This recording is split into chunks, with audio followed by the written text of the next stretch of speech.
Good afternoon. A nice wet December Saturday afternoon. I hope you're all doing well.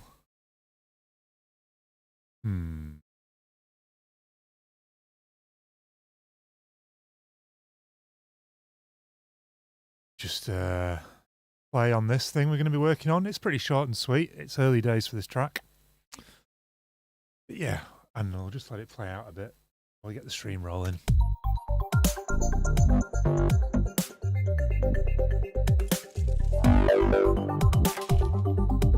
Got a couple of settings I need to tweak as we go.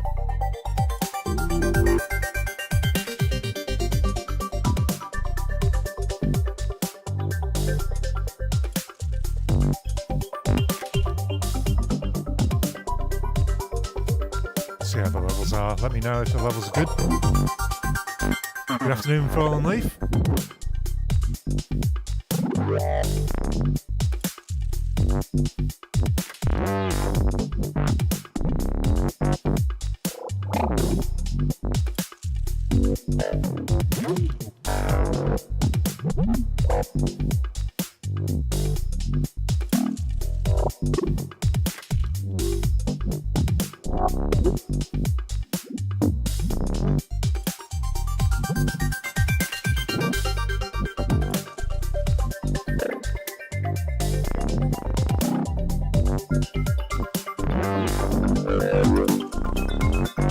Say pretty basic at the moment, this track. Collaboration with Cosmic Phase, a friend of mine. We made one track together before. It's our second collab. Shame you got to work on a Saturday, Leaf, but you know, needs must. Last time we worked on this, I just bounced out a load of stuff, and then since then I edited the stuff that we did bounce down a bit. Cool, yeah, so it's kind of massively a work in progress. Nothing's kind of there yet. But I kind of found this sound over the last few days that I'm really looking forward to sticking into this track. And what it is some pine cones, some spruce, Sitka spruce cones I found and dried out at home with a view to getting the seeds out and planting them for next year. The spruce plantation going.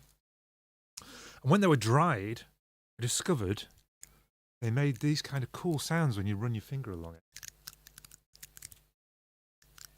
Hopefully you can hear that.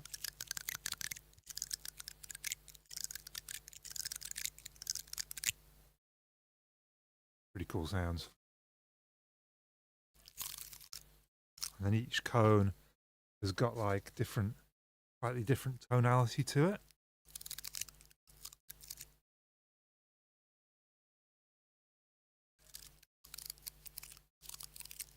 Nice. So what I did is I went ahead and before stream I recorded some of this because, you know, on stream, in order to make sure my computer doesn't randomly die, I have to have my fans on really high.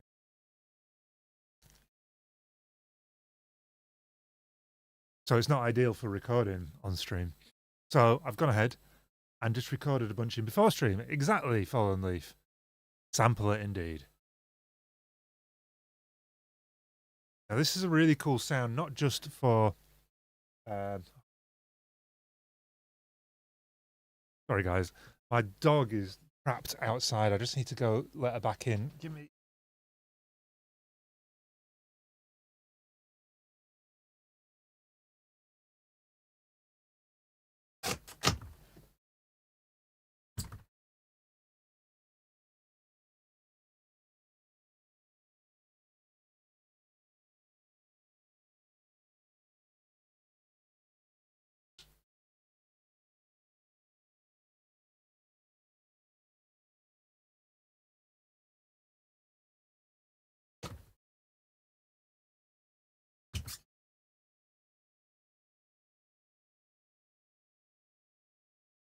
you have some Corsair fans.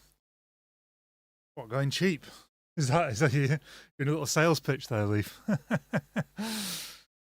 Anywho, yeah. So what I did is I recorded some of it in for stream, and I recorded quite a long bit of it in.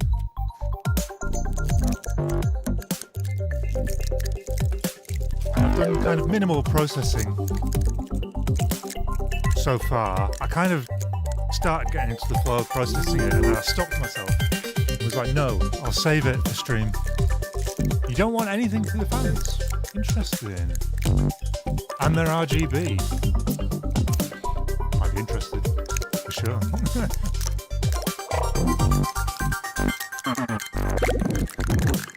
And then what I did, because I had such a long recording, I kind of doubled it up and stereoed it.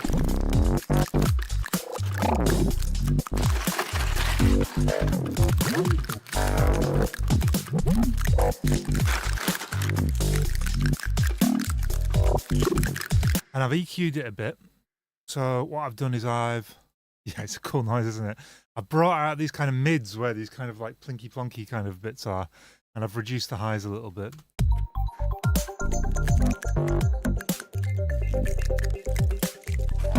Now, all that is left really is to work out. Oh, what I did as well is because what I did is I had it mono for the intro beginning bit, and then I've kind of widened it out to stereo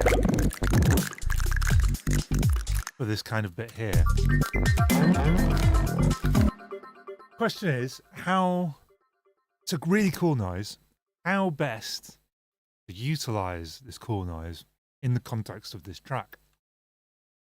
And I've got two initial ideas, one of which is to make this kind of like crunchy Foley loop over kind of maybe 4 bars or so, to layer on top of the drums, and this will create this kind of like crunchy texture on top of the groove. Infiltrator, yes, well, you kind of read my mind a little bit.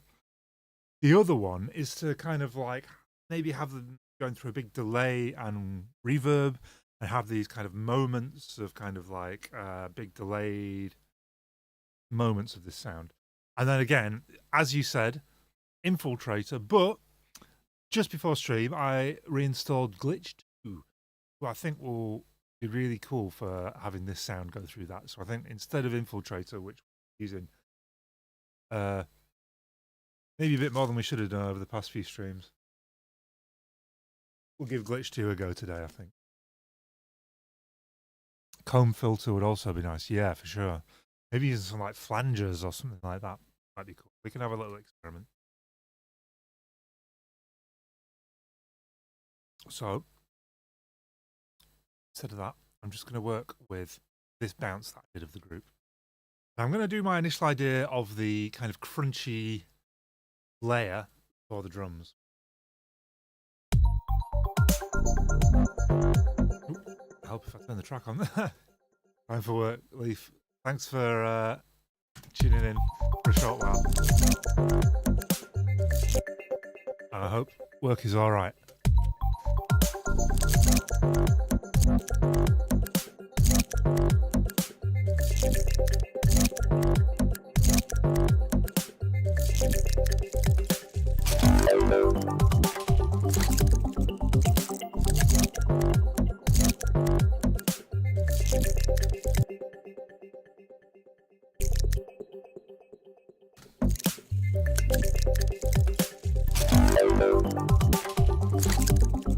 Okay, so for this time sound, to be honest, everything's just dead quiet. My phone's annoying. Is it just me, or like one of the myriad of problems constantly crop up with Windows 11, and it's not even funny at this. The whole operating system is a complete joke. Like, I swear the volume has just been nerfed on Windows. Like, I cannot even, I'm at absolute max volume. I've looked through everything in Windows and tried to turn everything up to max. I still can barely hear anything coming out of my headphones. It's so annoying. And I've Googled this.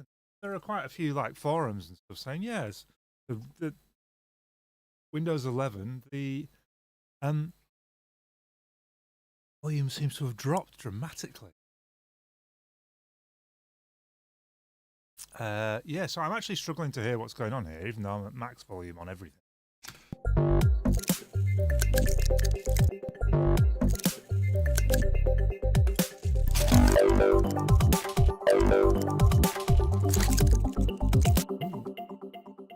This little bit at the beginning here.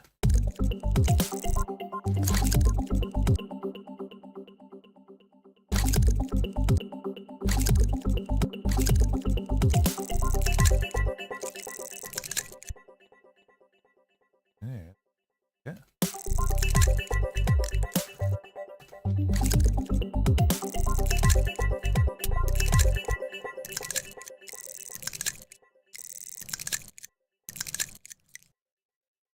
Very strange.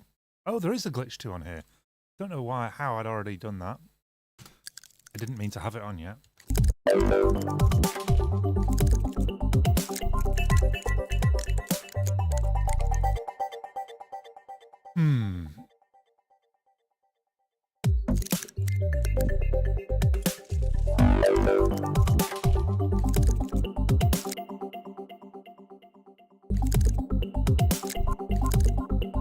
Now for these kind of sounds, I want it to be nice and kind of subtle. I don't want it to fit really nicely, so I don't want really crazy sounds. I want sounds that just work really nicely with the drums that we already have.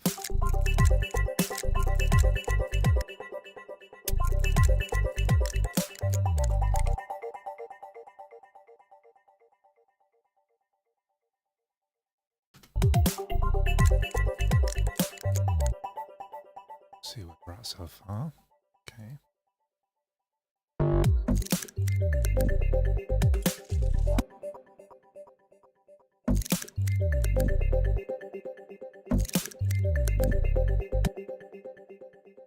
See, this last one sounds a little bit out of time.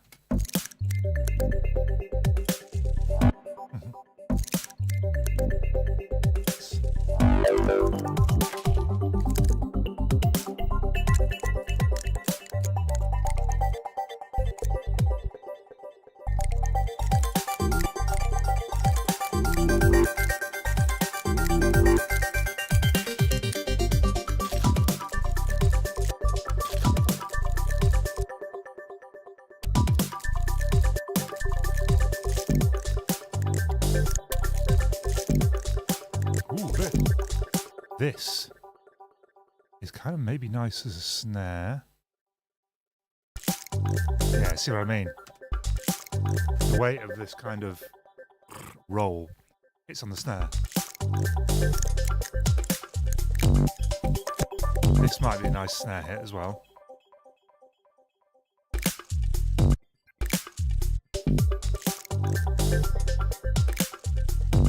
Slightly off though. Main transient. I think this is the main transient. Hopefully that will be nice.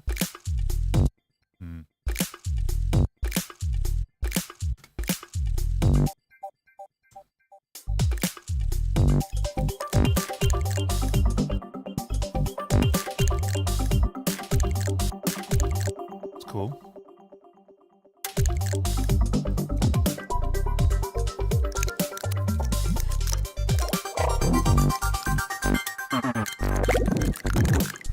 Into the stereo though, which we don't want to use. Make this from the mono bits. Right, okay. Well, there seems to be plenty of little things to work with here.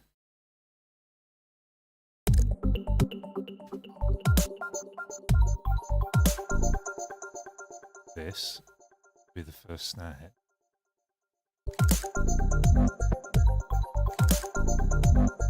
A little bit messy.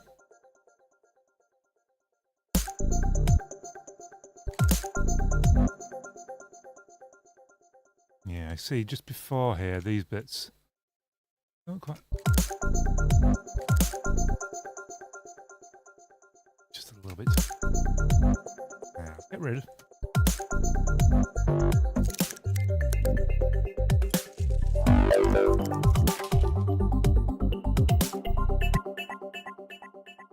this go?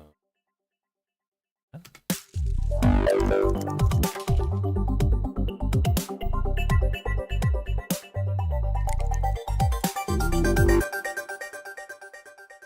This is nice.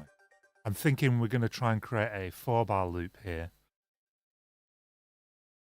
It all flows really nicely. Hopefully.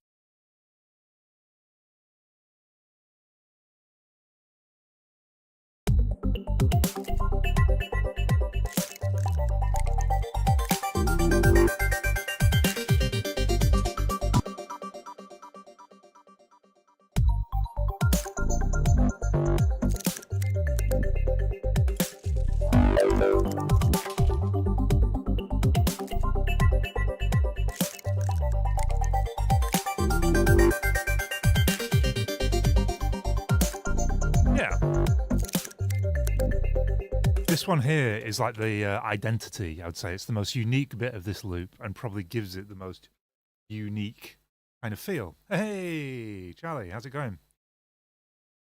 I don't know if you missed how I made this sound, but it was in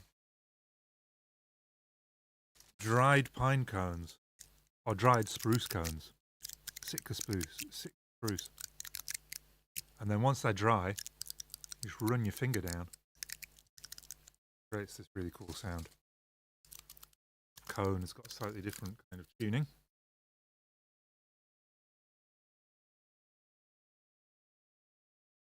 That's the sound I'm editing at the moment. Ah, yeah. And then I'm going to use this sound in a bunch of different ways. Is the plan.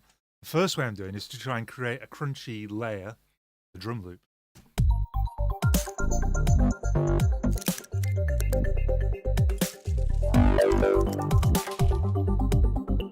Cone filters. That's what Fallen Leaf missed the joke there. Actually, he missed the pun. He could have easily made that pun because he suggested a cone filter right there. You know, a cone filter. And he's there. Yeah, he's going to be disappointed. Cool. And then I think obviously we're going to need something like something to like ground this better in the mix a little bit. I think it's worth doing.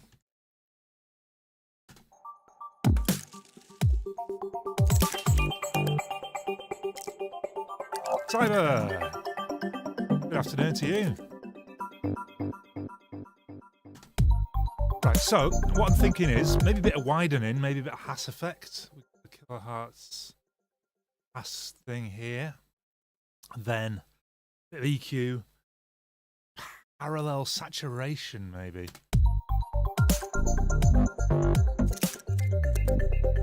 And then yeah, that should sit it nicely in the mix. It should be a nice effects chain for this kind of thing.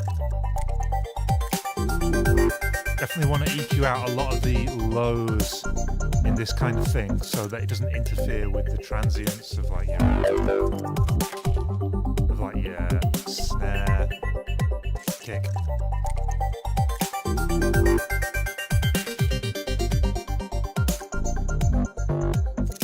And then the top high frequencies will really stand out over the top. I'm wondering about taking a little bit out of this. Just take some of this power out.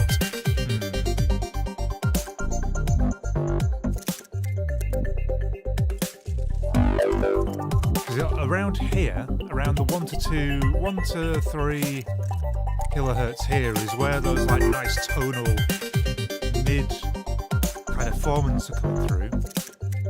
And at the top here is where that nice kind of like crunchy, noisy layer is. But in the middle of the frequency range here that we're using, I'm not sure that's as necessary. And taking these frequencies out might just push it to the back, make it a little bit less obvious, so your brain doesn't process it as a sound in itself, but as part of the overall drum sounds, which is kind of what I'm after now. And then we'll need a saturation.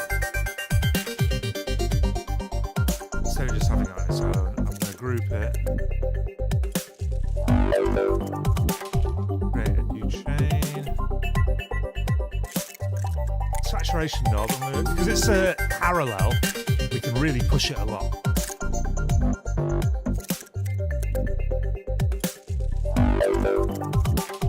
And then we've got the original coming through on this chain here, and then parallel to that, we've got a highly saturated version coming through on this second chain.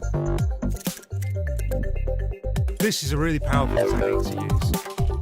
I've often found that whereas saturation can often muddy a sound and kind of like blur it a bit, using parallel saturation counterintuitively could make something sound sharper, crisper, and clearer. I don't know why this is. Maybe it's because your brain automatically compares one of the chains to the others. So the dominant chain is the clean chain, but because there's a little tickle of the highly saturated version, clean chain sounds even cleaner, maybe.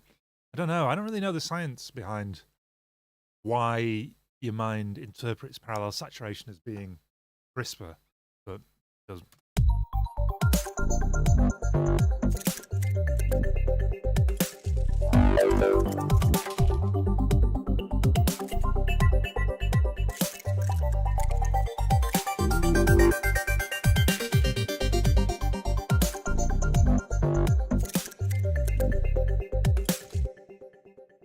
This is cool. I think it might need turning down a little bit.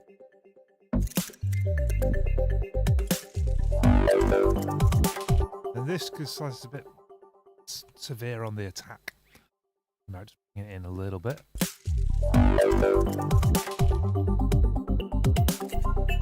This one, a little bit on the messy side, unfortunately. Thinking I might just quantize these transients manually.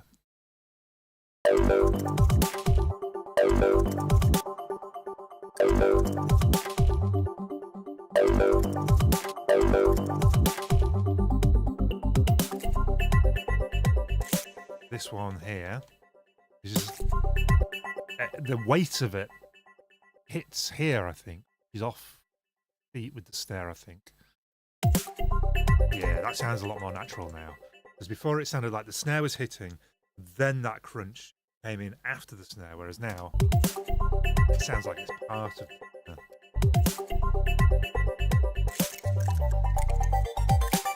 this thing. Yeah, this down at the end.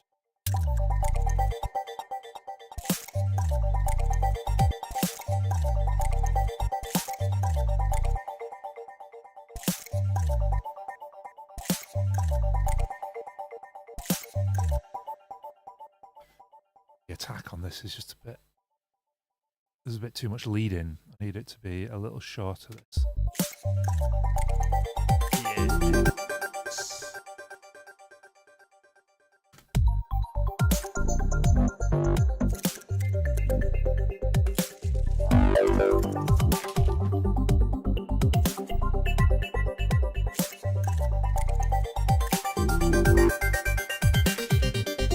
That's all good. So I'm going to delete all these repeated versions because I've altered just the original loop, and then repeat that. So hopefully all the edits that I just did will now be across the whole section. And because this is supposed to be interpreted as part of the drums, supposed to blend seamlessly into what the drums are doing, I'm going to go and put it in the drum group. If indeed I have grouped the drums. No, I haven't. I'm going to go ahead and do that now, though.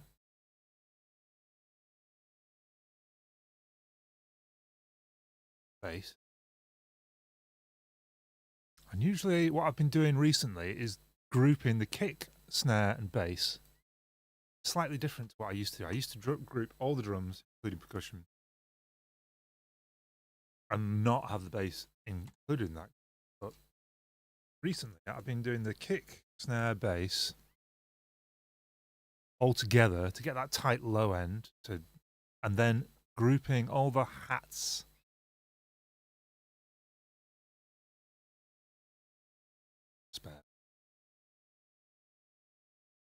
just in case I need it later. And then all the hats, all the percussion, things like that, grouping those as well.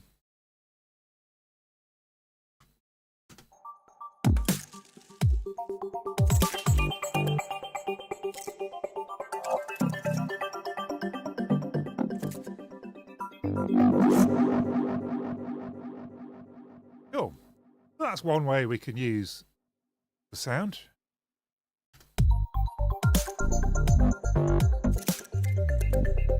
So another way I thought,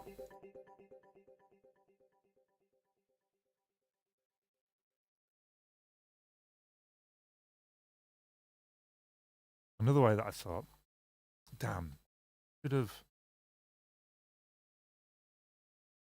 duplicate this track because I had a full bounce of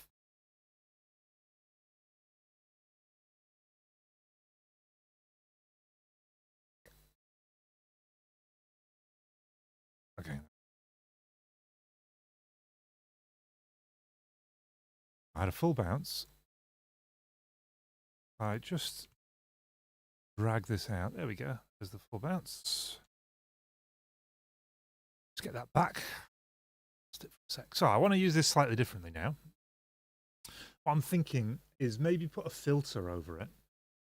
And then that will, because at the moment the whole thing's kind of quite constant. Especially like later on. Very stereo, very wide, very constant. Way too much. Totally overused, obviously.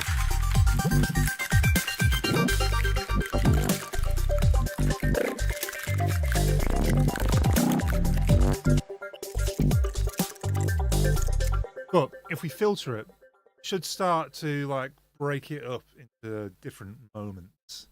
Like, right, randomize the filter. And then it will bring out certain parts and it will get rid of others. So that'll just like narrow it down for us a little bit. There's a lot of cool stuff we could use in here.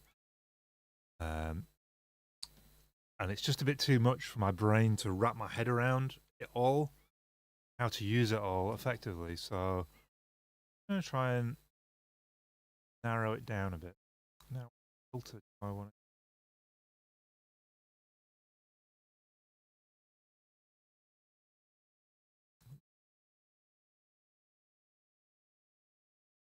Probably not what I'm after.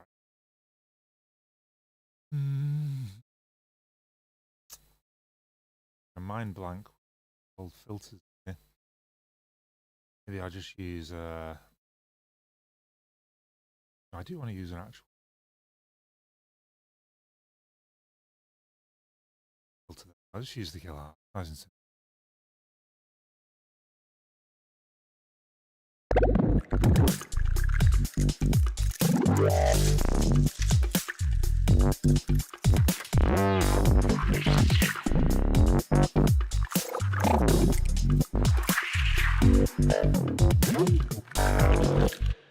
And what I'm going to do for now is I'm going to mute the crunchy layer that I made before, because so I can tell what I'm working on, because that will interfere, because it's the same kind of sound, isn't it? So like I won't be able to hear what I'm actually working on if that's playing at the same time.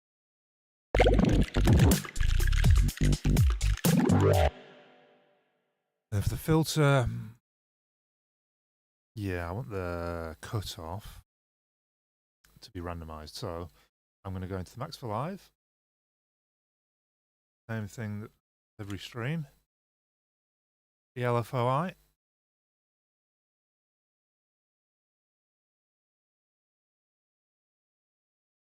Set it to random. Apply it to the cutoff. We have it going at like a pretty decent rate. Quarter note or something.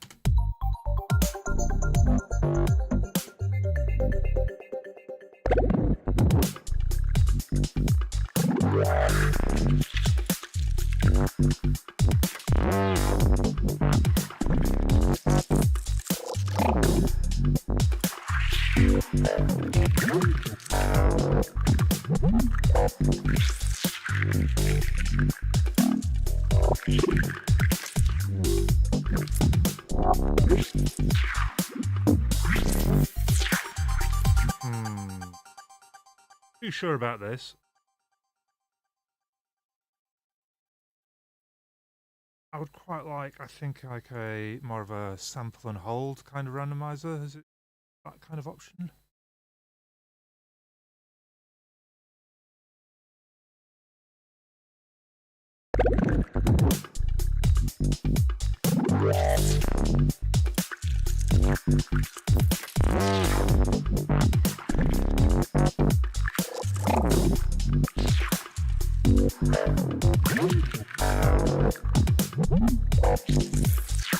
And if we put this through like a delay,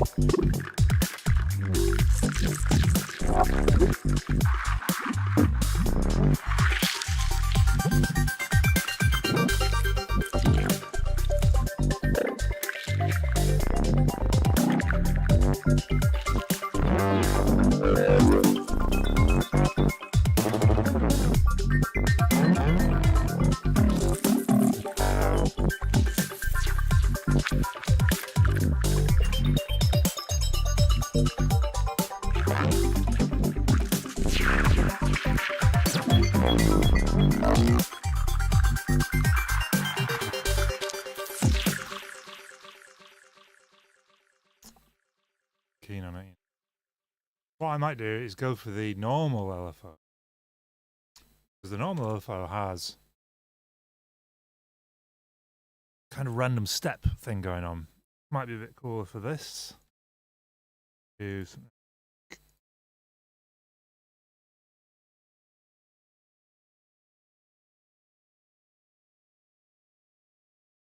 This, you see, it's got step instead.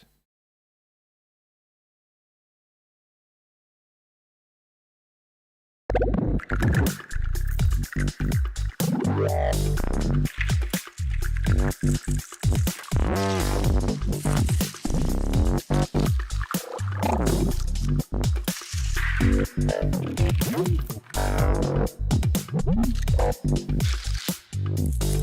know what? It's not really doing it for me. Yeah, this sound. I might already. Cause I was gonna do one of kind of just filtered and then stick it through a glitch 2, but I'm just gonna stick it through a glitch 2 now and see.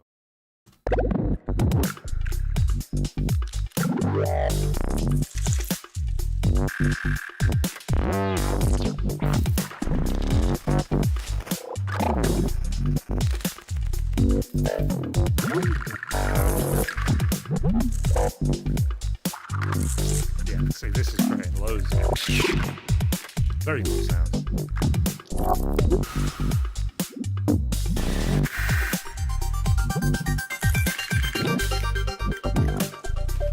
I've missed glitch 2. Just a random noise generator, a really good one. Right, okay, so I guess I'm just going to go through and record that to a new track while randomizing glitch 2, because there were some very cool bits in there.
Some nice sounds in the breakdown as well, actually, which I always like to hear. See what we can glean from this. This pie.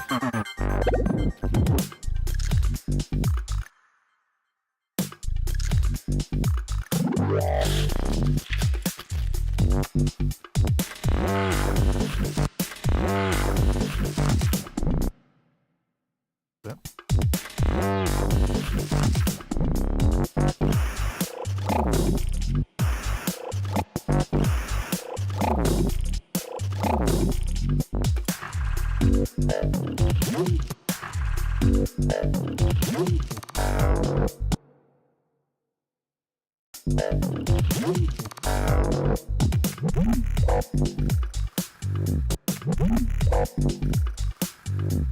Don't like this on its own, but in conjunction with the kind of syncopated rhythm that's already going on there, it works, I think.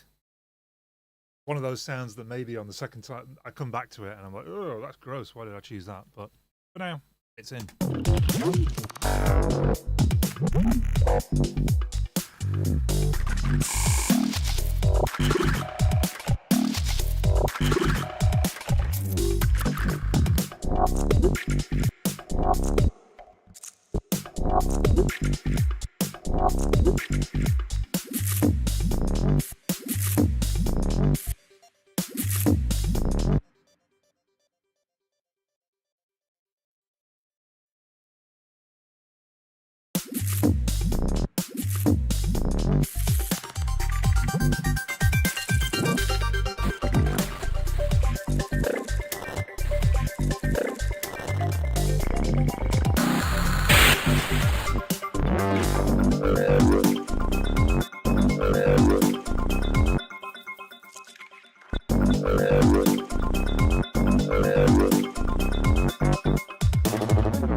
Real mixture of like kind of like nice kind of like upfront sounds and some like very subtle ones as well here.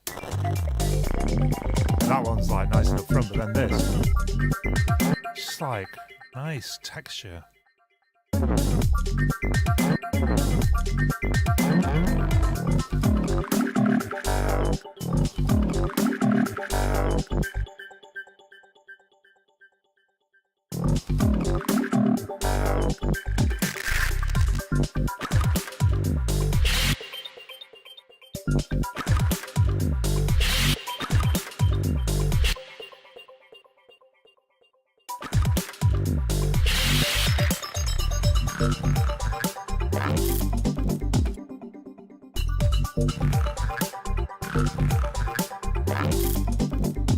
Yeah, I think like again on its own, I think that would be maybe a little bit too messy, but with the little quack after it, I think these two sounds like really complement each other. They sound very intentional.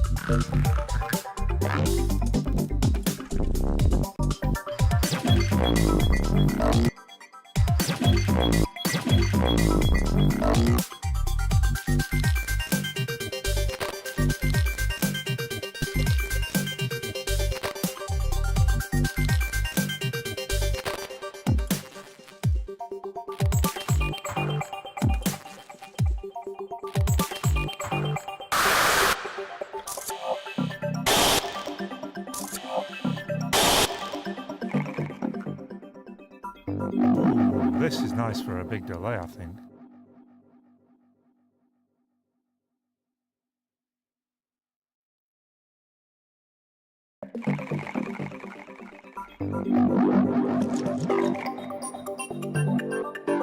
Yeah, I like these little like wet sounds.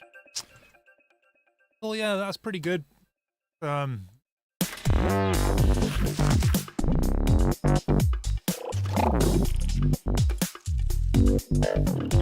What I'm also thinking as well is that, you know, basically all these kind of sounds, I'd group them all.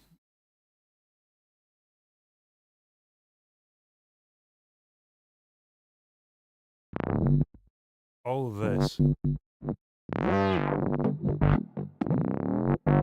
I'm thinking I might bounce this all to one track and then just work with that, because it'll really simplify. Oh, hang on. Good timing, Emma.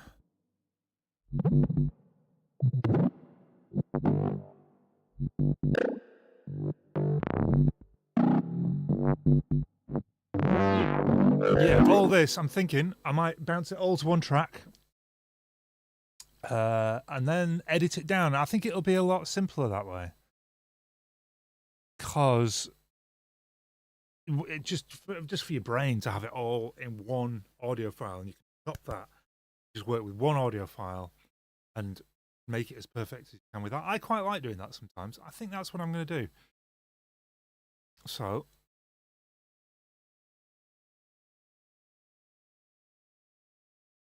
I'm going to resample this because there's a couple of subtle reverbs in this which I kind of want to retain, I think.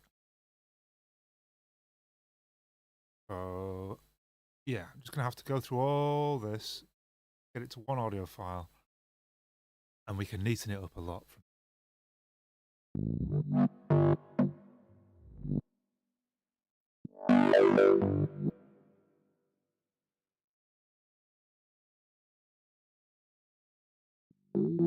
This is also a collab, so probably after this session, I'm going to bounce it all out into stems and send it back over to Dido, so it's his turn to work on things.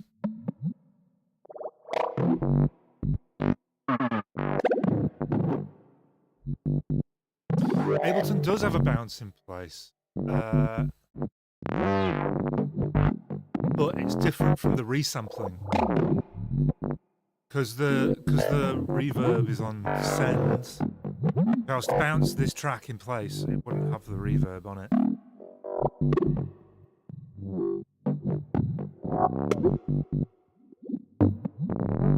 Oh, and also I looked earlier to see if I could flatten a group, which I can't. So if I want it to bounce it all down to one audio file, I just have to let it play out, unfortunately.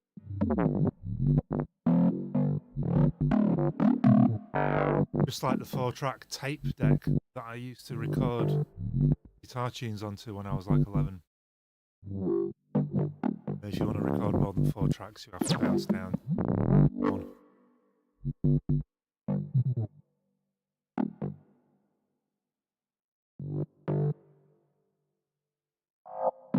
Ah, copies the sense to the new track. Yeah, well, again, I think Ableton kind of does that. You can get it, you can flatten the track, and it will do that in Ableton. You can't flatten a group of tracks. So because I wanted all these sounds to be bounced down to one audio, got a automated delay there. Recreate that.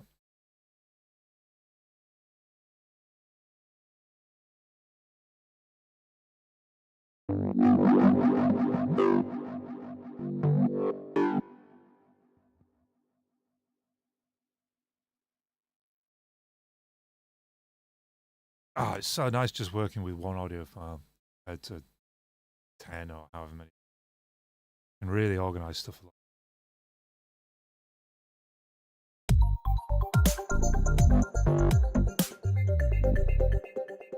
So already something I don't like in the... Come on, Ableton 12. Let me drag back to the beginning without zooming in. Such an annoying feature.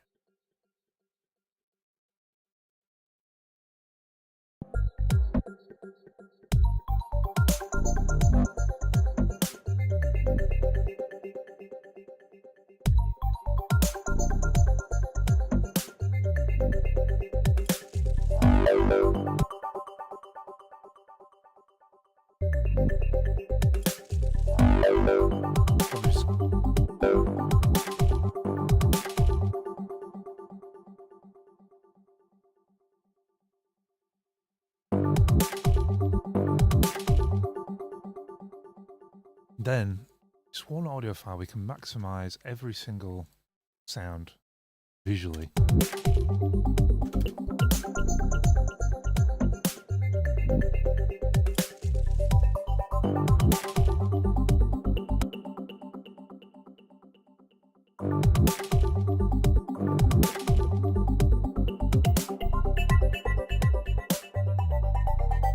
to a group, but you have to create an empty region on the group channel.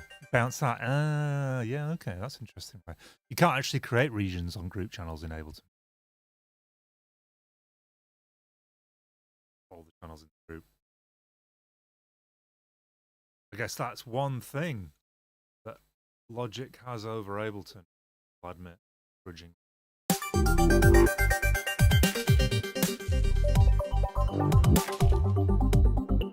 There's tons of things Logic has over Ableton.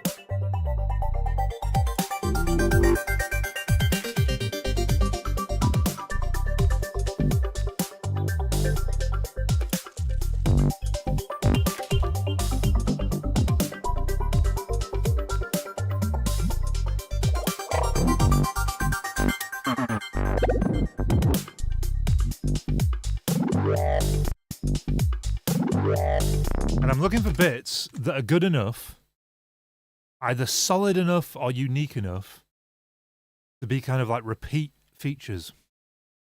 This thing here is just solid, you know.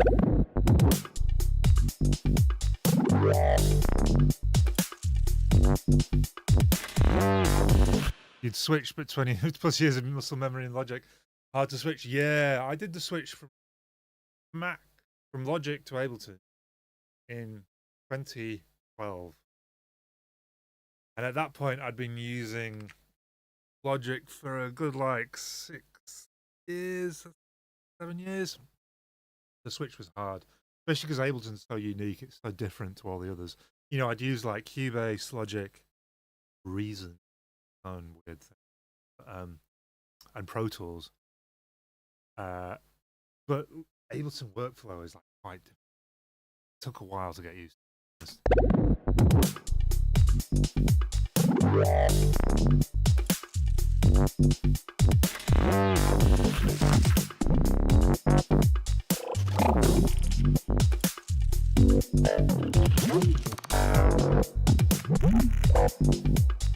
Some of this is not good.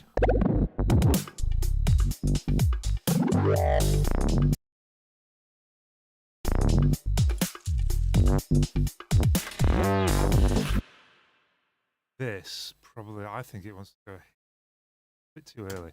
Oh, Bitwig! I've just started learning Bitwig because I'm kind of slowly transitioning to Linux.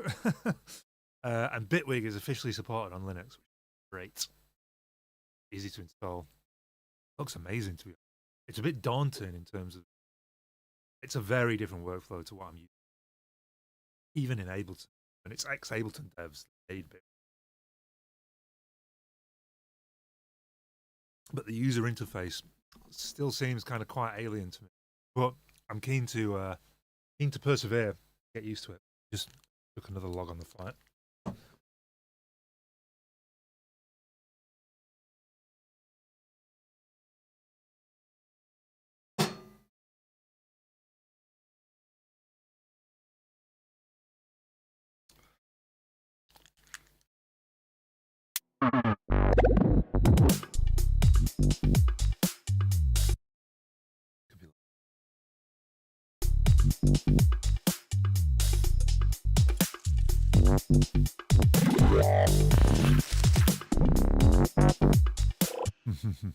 This here, kind of the same as that previous one, just not quite as good.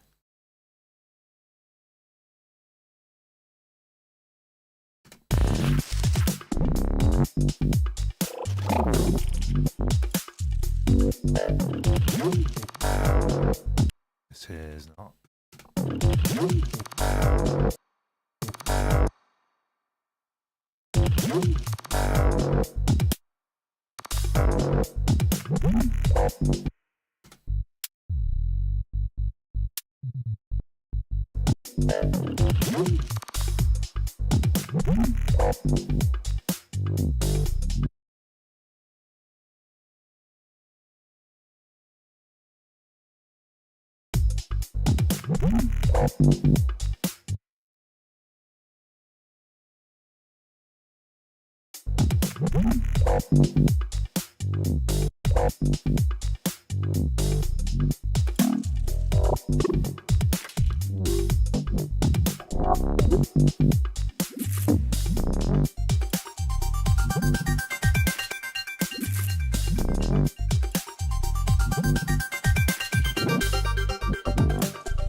So that is obviously extremely cool. But this could easily be a repeated phrase. Obviously, this is one moment here. It'll be unique, but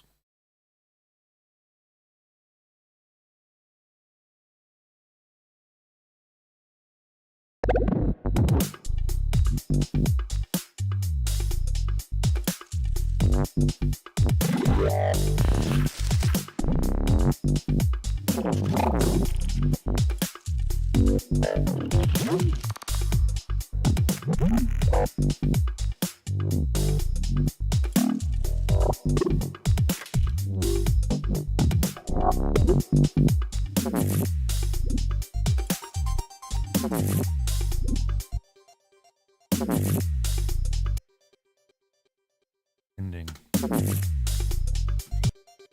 a bit messy. It's gonna go.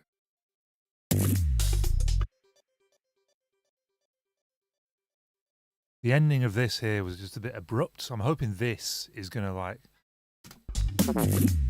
yeah, just create a nice little ending to it.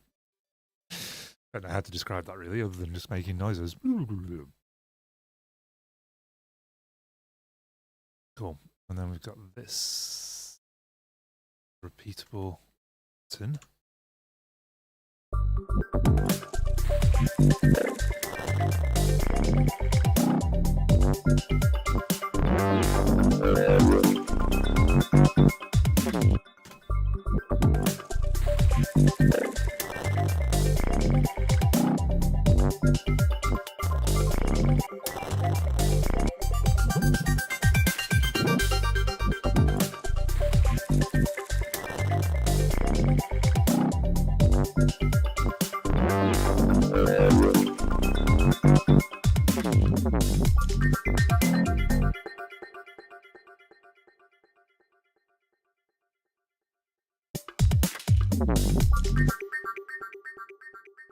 We'll bring this back in now, just so it's going.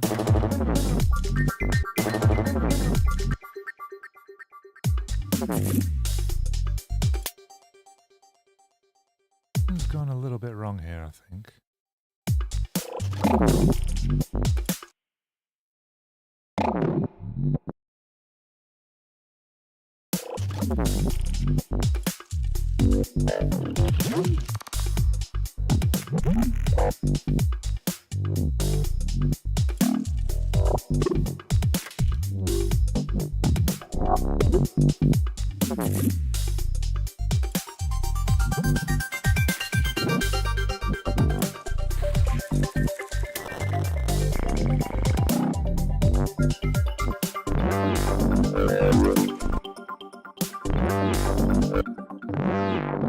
I just don't like the sound, I think. I just like the timbre of it. Not right.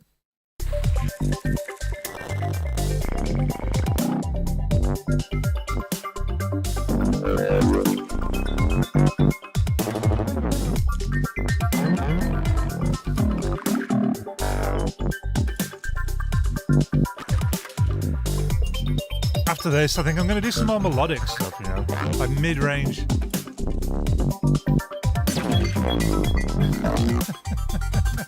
Hi, Tasteful Thickness. Welcome to the channel. That's a pretty cool first comment.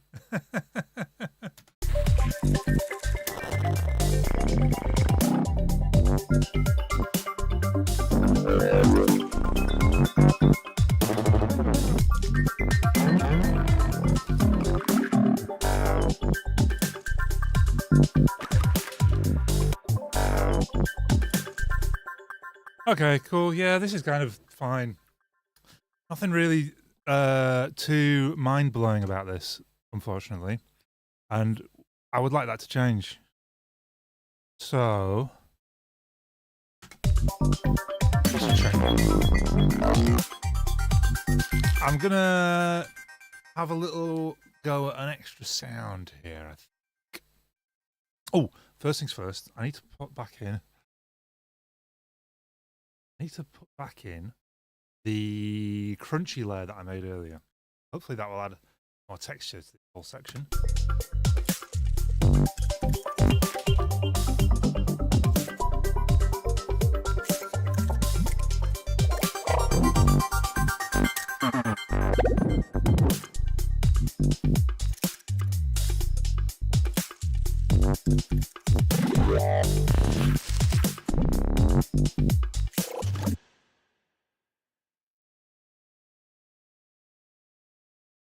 Right, so got an idea for what will like fill in the gaps in between these sounds with something that's a bit more varied, because at the moment it's kind of very ploddy. You know, it's got these kind of wubs and stuff, but none of them, they're all kind of structural. None of them really, a few of them do, here and there, but most of them are not like very attention grabbing. They just kind of are functional, and often that's kind of good. We do need functional sounds, but also after something a little bit extra, I think. I'm wondering about using, I haven't used Surge XT, the kind of sound I'm about to make, before. So, might produce some pretty interesting results.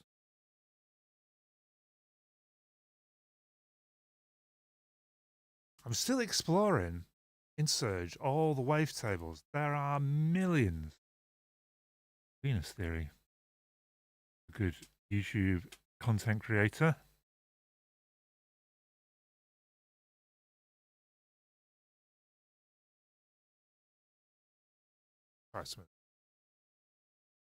Right, so the kind of thing I'm going to do here is going to be randomized. I'm not looking to do some kind of definitive big melody. I'm not doing an earworm, basically. Just looking to use melody as a texture to kind of have bits of snippets of melody come in and out, not have anything definitive in terms of like, this is the melody. G, aren't we?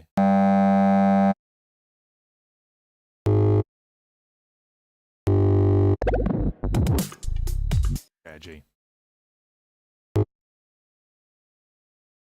Can't point at stuff today.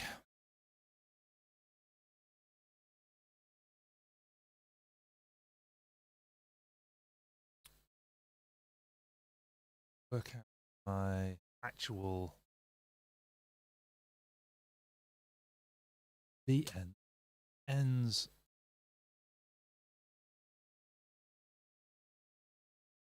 Go a little bit extra. Hopefully get me a few melodies for during the breakdown. Because after the beat ends, we'll have a breakdown section, which will eventually need to populate with sounds, which is it's a lot easier if you already got a few sounds in there to start doing the breakdown. There's nothing more daunting than just a completely empty section got to fill with breakdown. Bloody stressful, that. So every time I bounce out a few sounds, for some of the sounds, I find it's nice just to bounce them out a little bit over into the breakdown as well. And that way you've got a few things there for when you come to do the breakdown.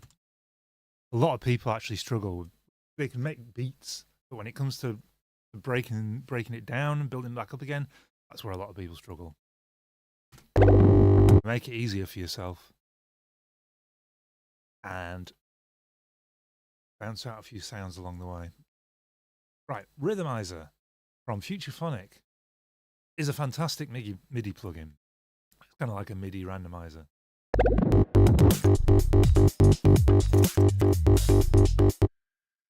some reason it's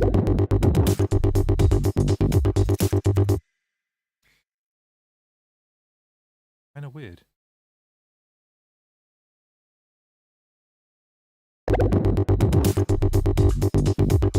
Is this a donk stream? This is not a donk stream. Altera Project 46406. I'm guessing that is Dane.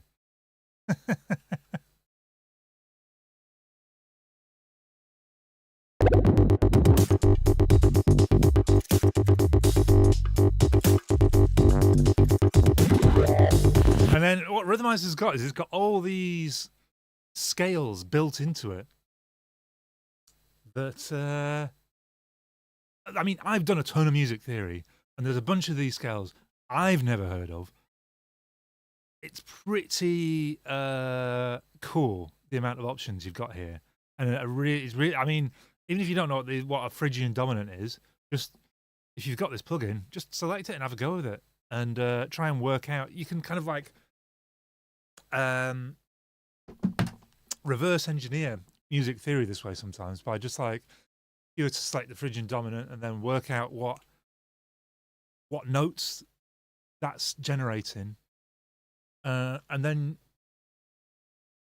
you can work out what the Phrygian dominant scale is. I don't know what the Phrygian dominant scale is. I do know what a minor pentatonic is. It's pretty cool sometimes. And then I'm going to turn up the number of steps. So this is the number of possible choices that it has. The update to Rhythmizer Fusion. Oh, I haven't heard of this.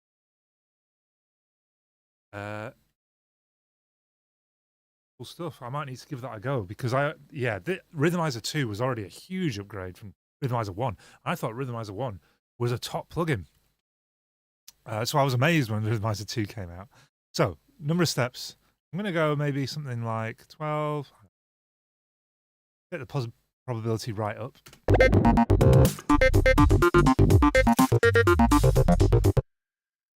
Kind of gross at the moment. But what this does here is we've got the gate. So if you set the gate kind of low, but then turn up the random, this will alter the length of the gate on every note.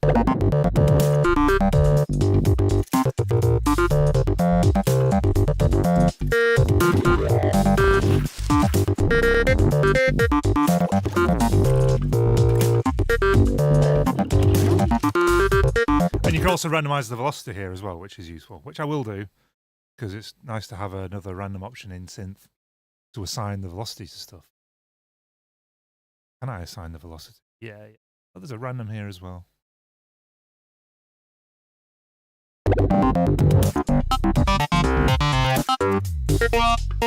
This waveform's pretty cool. I selected it at random.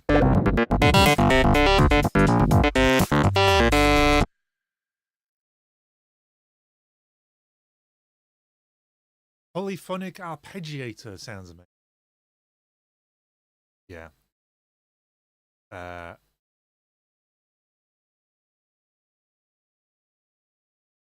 That one phrase has got me excited for the new Rhythmizer.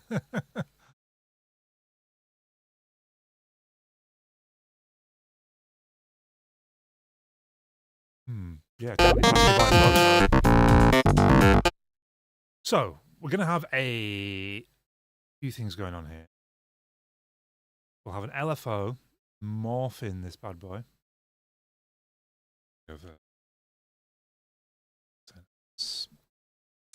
is going to be a random. And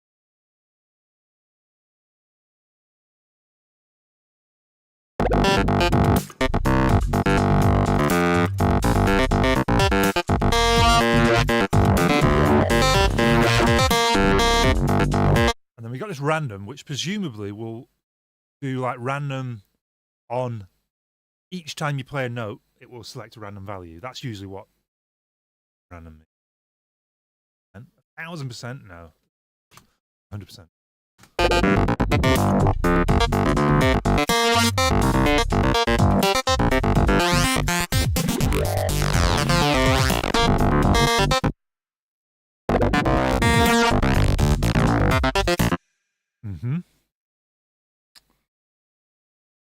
We'll just carry on doing the same thing, I think, with formant.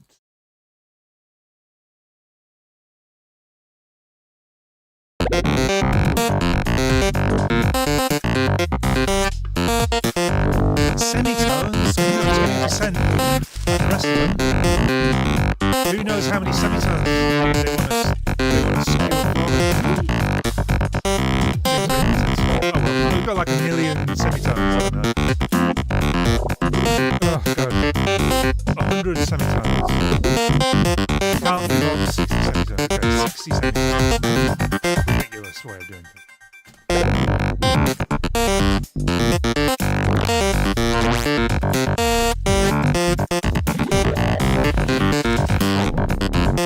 What we need is a big fat filter on this low pass, I believe.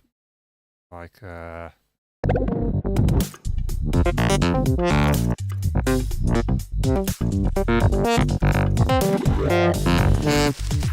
yeah. We're on to go for %. Hertz? Are you kidding me? No. You want me to set the mod amount in hertz? That is ridiculous. About 10,000. Yeah. Seems alright.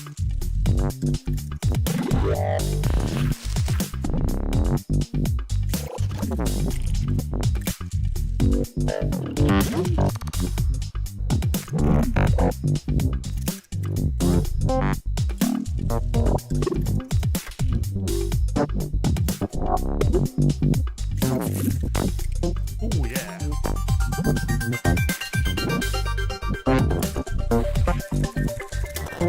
It's nice little melody bits that just fill in those little gaps. I think it's going to sound pretty cool.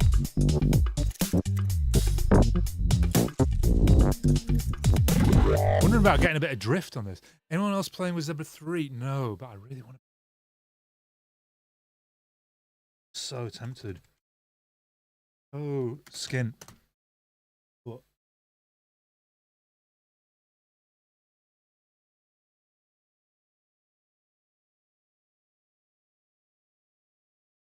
Zebra-let. Have you got the full version there, Cyber, or are you using Zebra-let, which is the free version?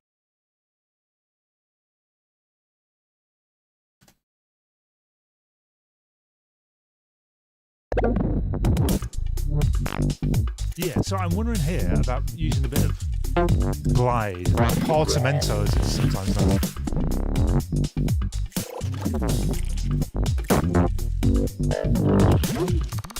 And number of voices, where's that on here?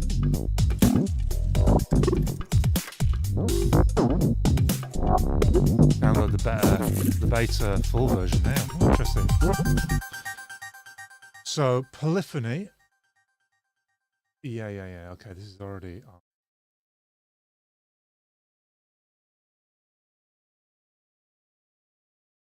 I haven't set surge to mono before, so I just need to find, as in mono voice. I just need to find where the actual thing is on the interface that does that. There's a poly thing here. It only goes down to 2.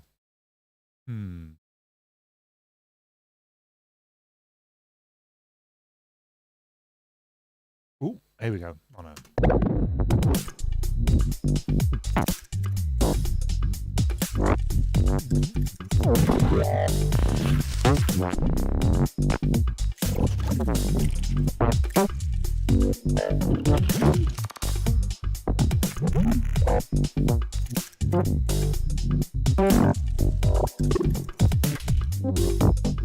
I'm going to record one of them in just because it's subtle, but it fulfills a really, really nice, fill gaps really nicely.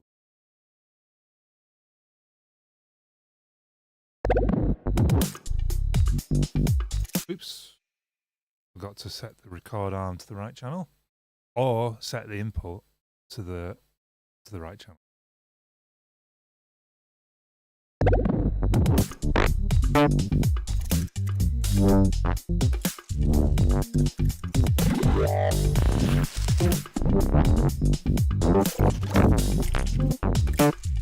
Thinking about doing this same kind of melody thing through Razor as well, actually. Do the Razor thing, but with kind of multi-octave melodic MIDI input. That's pretty cool. I think, yeah, by next stream, I think I might download that Zebralet so that we can have to play with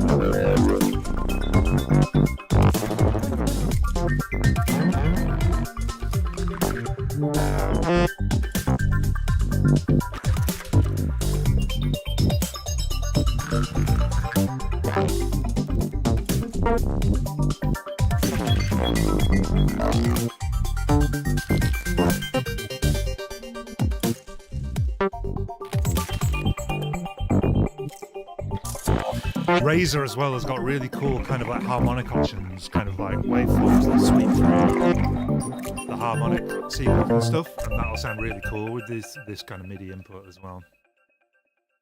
I'm going to try one thing first, because Surge XT's got such a wealth of waveforms. Thinking I might as well just try something else.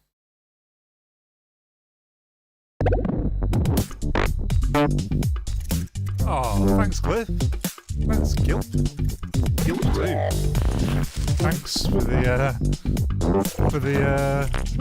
kind words. I appreciate it. Sometimes I wonder, like,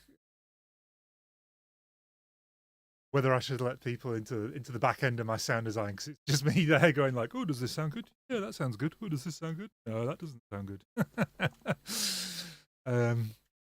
Yeah. Hopefully the finished product will be good. And also, I'm thinking about putting this up an octave.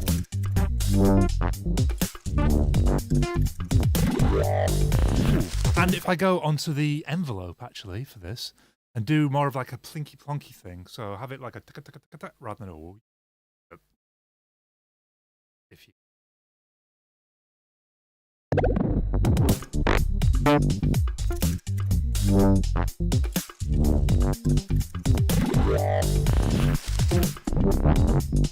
watch the Wally video that I made.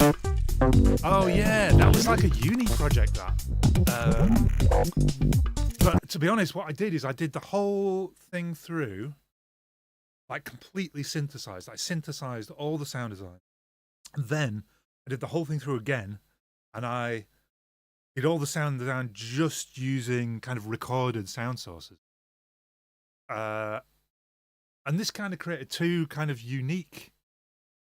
So we're talking about a video of a clip from the film Wall-E, which if you have a look on my channel, I like redesigned all the sound for. That's what Psybass on about. But yeah, I did the whole thing through completely synthesized, the whole thing through completely recorded. And then that created two very unique vibes. And then I layered both.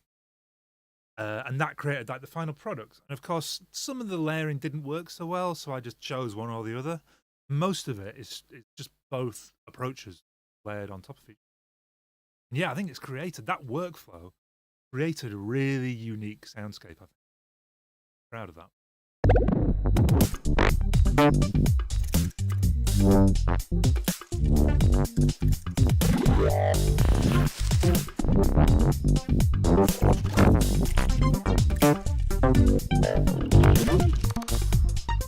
Wall-E is amazing. To be honest, I didn't see it until quite recently. I'm going to get rid of Surge. I'm not really enjoying this for what I want to do. Let me go ahead and load up Razer.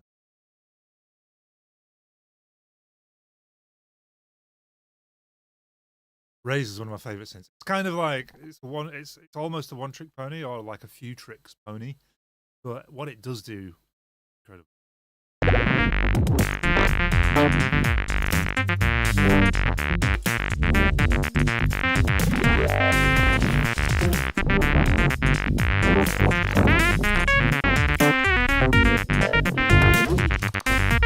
Cool.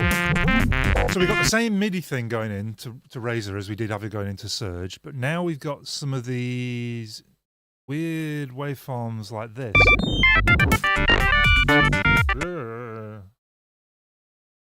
First impression of Zebra, very powerful, but workflow is dated and a bit of a pain to program. Still fun though.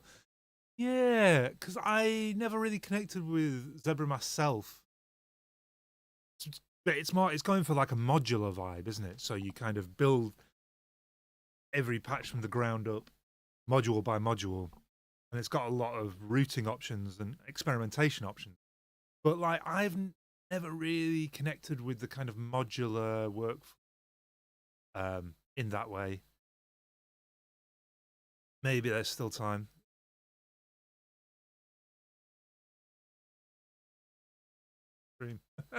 I definitely should have logged out of WhatsApp.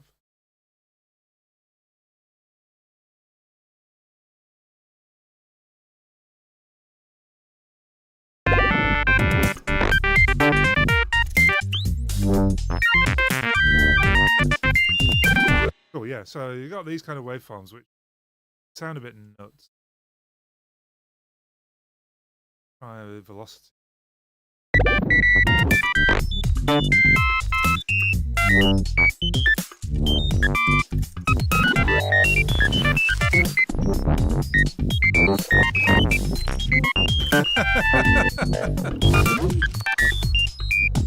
Is that because you can't afford to because you bought Zebra Cyber, or is that because you need to concentrate on how to work Zebra?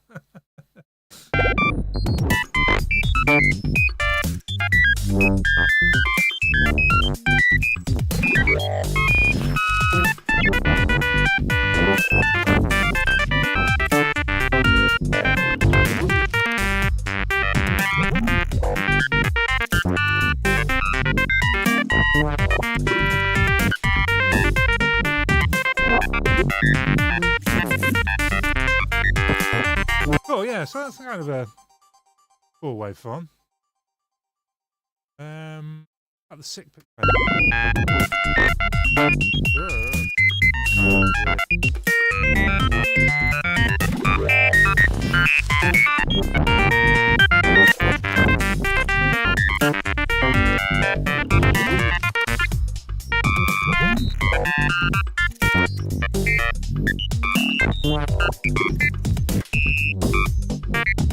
Yeah, cool. So what I was trying to do with the other one is do this kind of like more of a staccato thing with maybe a reverb or delay.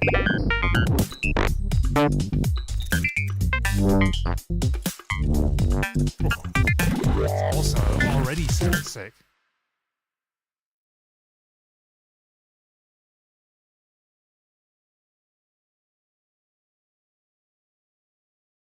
Oh, while people are here, by the way, the regulars, I'm going to have to switch around between now and Christmas. I'm going to have to do different streaming patterns because I've realized that there's like, I'm booked onto like Christmas events like almost every evening this weekend and next week. So there'll be some more kind of like afternoon streams. And I'm also thinking about, and also Tuesday and Thursday this coming week evenings, I'm going to be busy. So I'll do some evening streams as well, but it won't be on Tuesday and Thursday. But check the Discord. Oh, and we've got a couple of new people here today. Hit some of the people up in chat to get a link to the Discord stream, the Discord server, sorry, we've got going on, where we discuss all things Psybass and Psydub production. It's a fun space so far, although there's not many of us, but we will build the community piece by piece.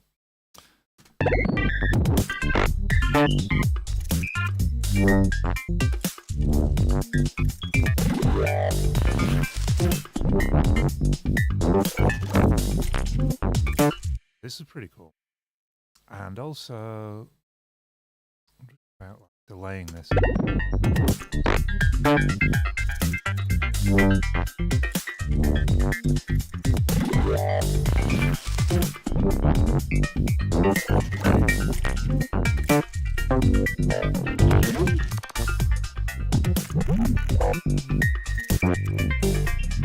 Yeah, these sounds have got a lot of legs.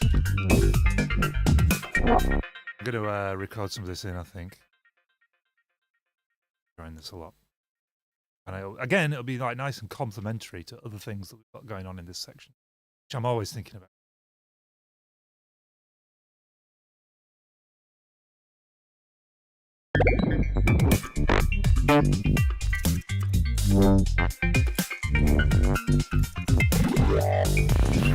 it sounds like you've been listening to us before.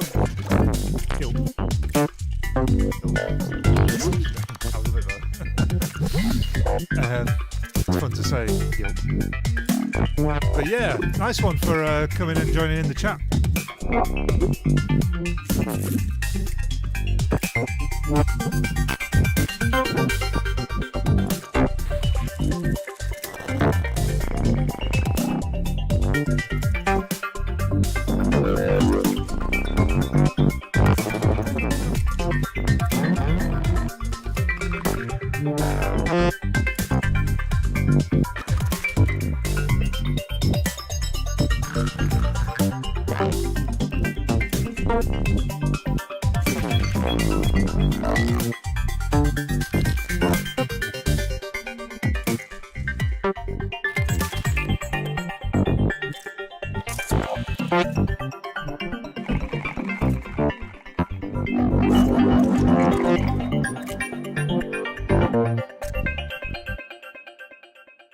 Very nice.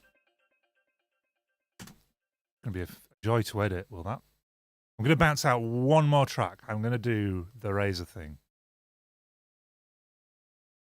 with this MIDI that's coming in. I think it will.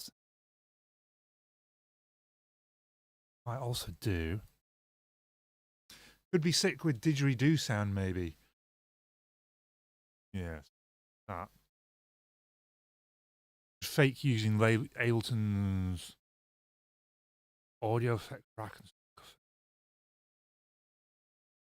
It's possible. I know that Ableton's got like a dig sound. Hang on a second. Could be altered if you go into sounds.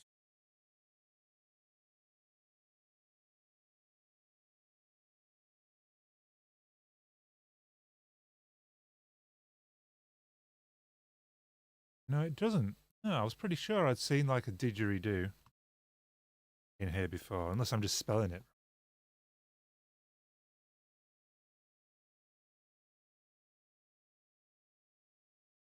And I guess a didgeridoo is almost like a filtered sawtooth with like frequency modulation. We can make that kind of sound, but Razor's a really good thing for making that kind of sound. Now, didgers, what you want to start with is just a single note, and then do all your modulation on top of that. That's how your kind of your musicality and your timbre arises. And I do that a lot. To be honest, I'd say possibly the majority of the sounds that I bounce out are just based on one note MIDI. But right now, I'm just bouncing out a few more kind of melodic things. I think I'm something.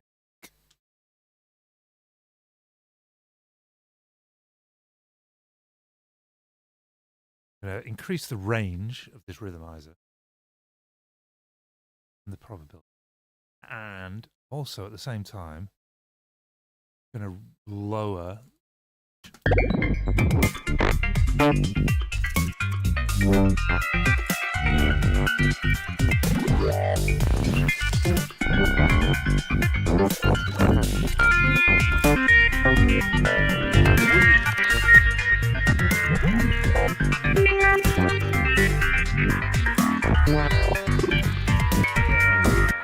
nice. I will have a go at the Razor thing. I should just rename Tea Tree the Razor thing. The one razor patch that I always use for sick sound design.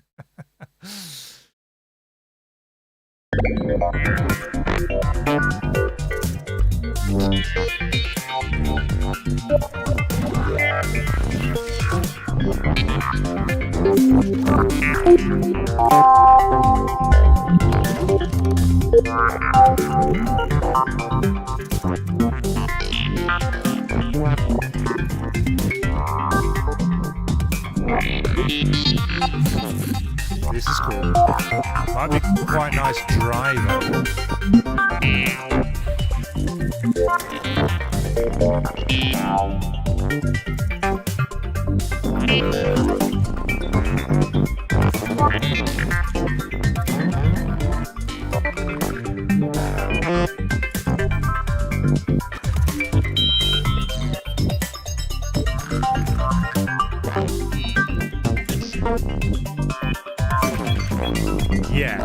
You're all right, Gil. Razor is just like a acid machine.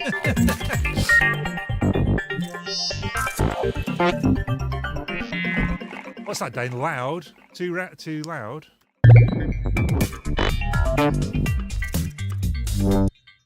The music's too loud versus the voice, is what you're saying.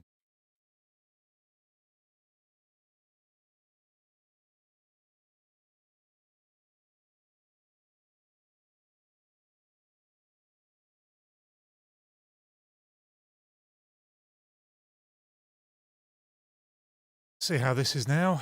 How's that? Turn it down by 2 or 3 dB compared to the voice.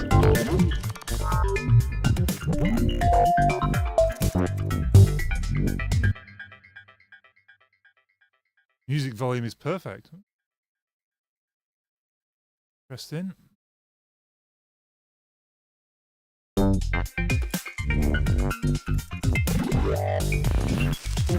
Nice comb.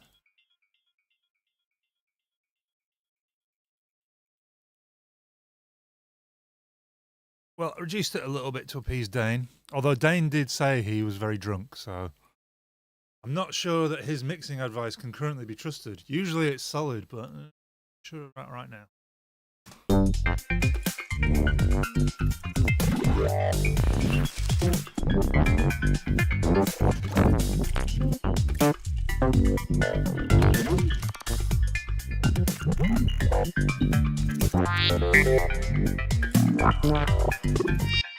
What I'll do is mute these two.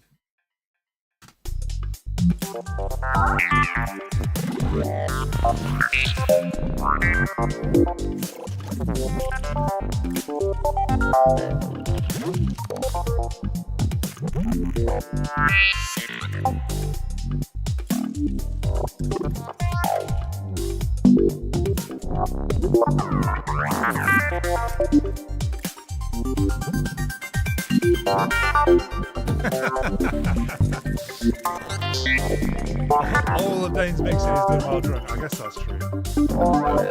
But for Dane to say to us that he's too drunk to be on stream means that the level of rum that he's drunk is way above the daily average, I would say.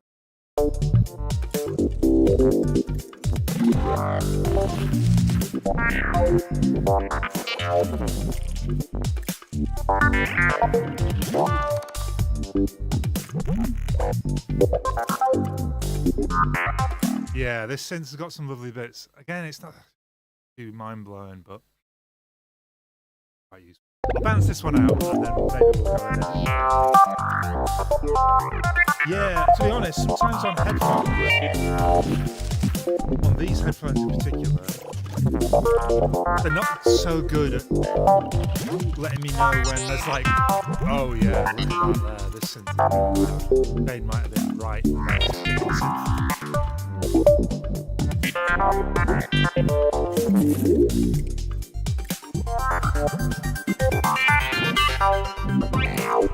Yeah, in these headphones I struggle to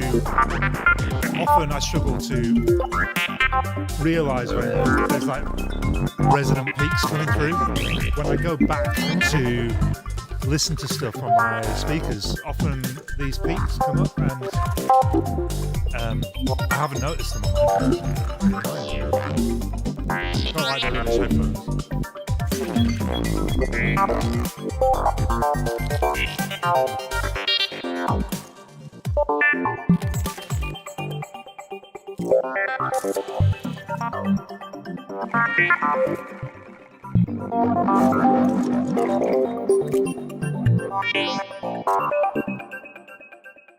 Okay.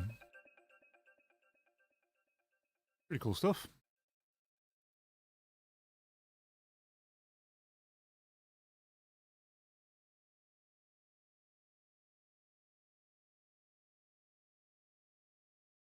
Now you think the mic could be a bit louder. Aye, well, it was probably while that was playing. Look at how loud this the volume on this last synth I've been bouncing out is relative to the others. That's definitely what's caused it. So let me go ahead and just turn that down to a reasonable level. What I might actually do as well, because what we've probably got is like resonant peaks here, is stick it through fairly transparent saturator, such as IVGI by Klangheim, which is free and is great. And what this will do is it'll raise the overall volume of it, but it will reduce the dynamic range because it kind of shears off the peaks. So we can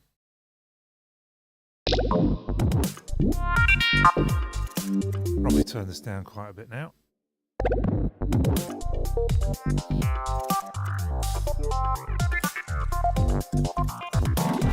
Cool. Right, so we're going to go in and edit these, and hopefully by the time we've edited these three around each other and in with the other sounds, it'll start really filling out this soundscape. And I think after we've done this, I've done quite a lot then. I don't want to really create any more sounds, I don't think, after this without sending it back to Didas. He's got plenty of track left. Great tons of sounds up.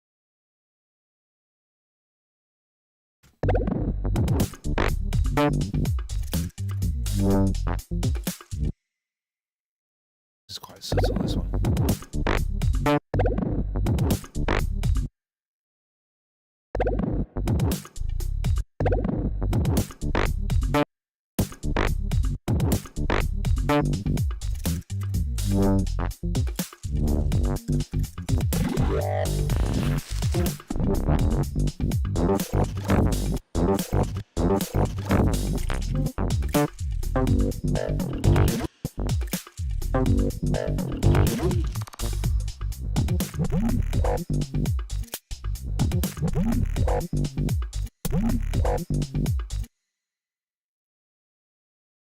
It's quite quiet.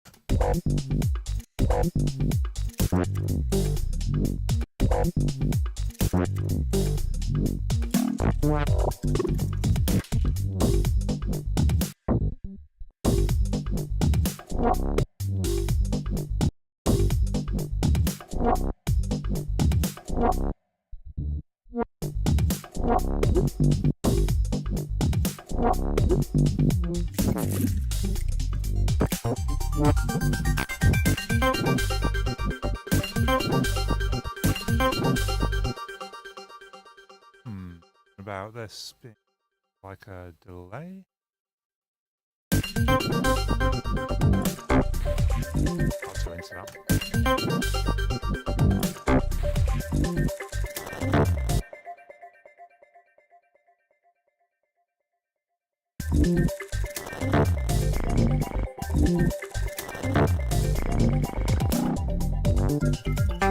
These are quite subtle, these.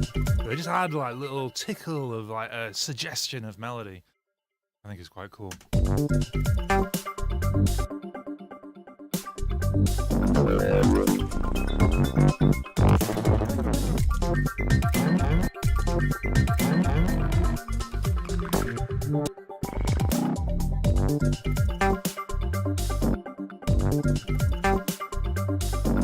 I'm wondering about a new delay actually, because that delay is quite, I think it's a dotted eighth, quite slow. I'm wondering about maybe a space delay, more of like a dub tape delay kind of vibe.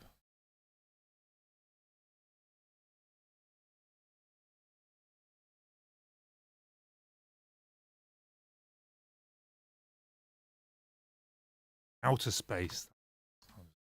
In a mind blank as to what it was called. Very cool plugin, by the way. It's my favourite dub delay to use.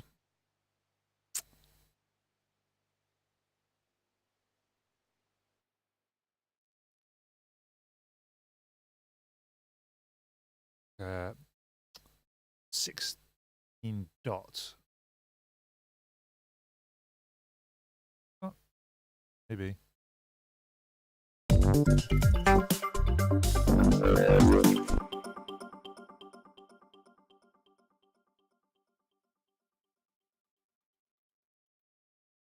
Yeah, that's what I was after. That's the right timing. I want to get rid of the reverb, I think.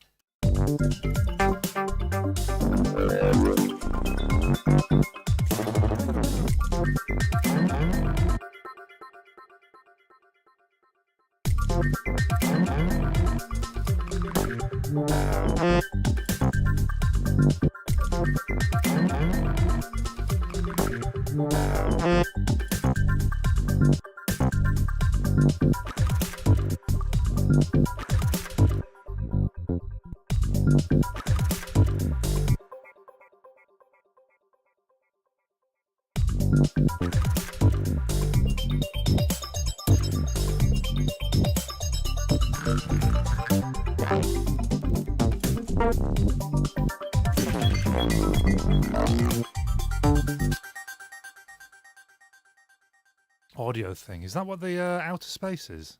That audio thing.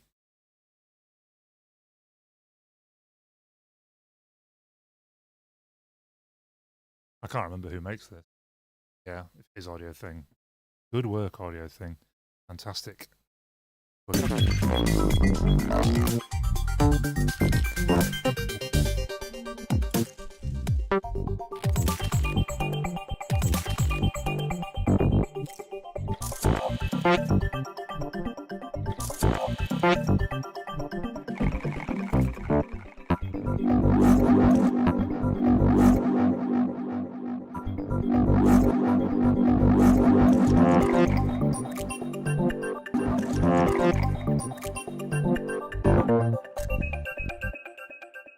Yeah.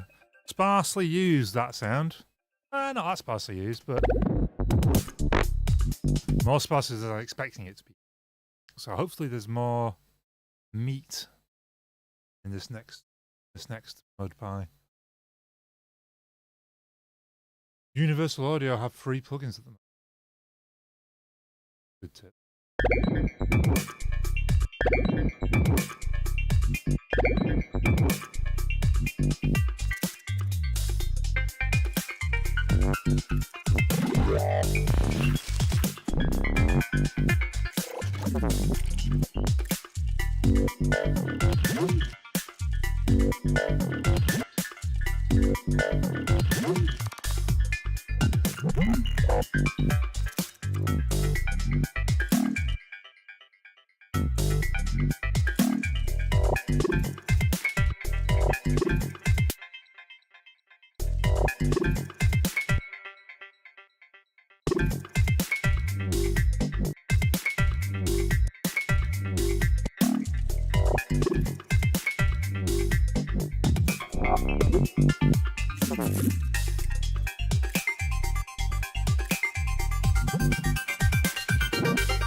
Turning out quite plinky plonky, this tune.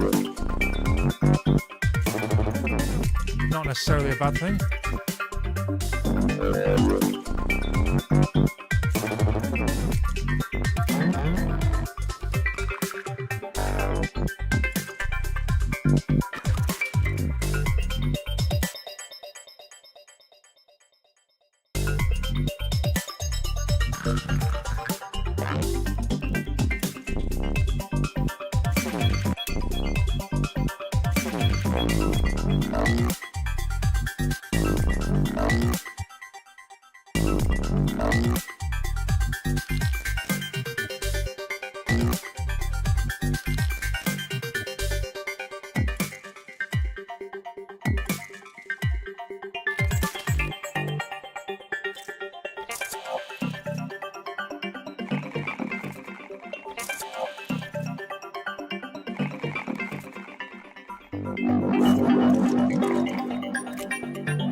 Okay, they're getting quite sparse. Yeah.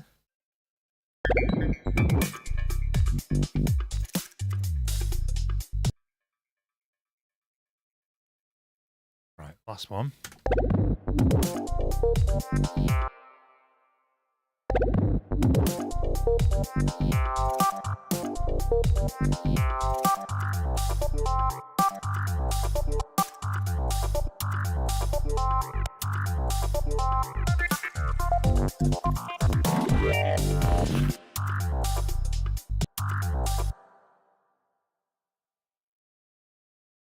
Yeah, Echo Boy is the classic, isn't it? It's the classic space delay emulator. I actually prefer the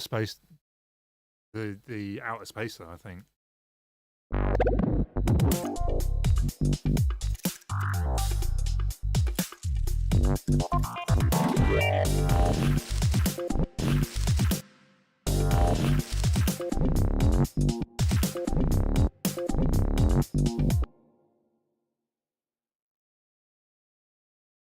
I've been using Space Blender a bit, which I had for ages, but I never used. I must have bought it in a sale or something. I forgot about it. But just coming back to it now, Space Blender, which is, I think it's Native Instruments, maybe. But yeah, that's real cool. Like it blends different like convolution reverbs into like kind of warped spaces. It's got for like long, lush, like evolving reverb. Very cool.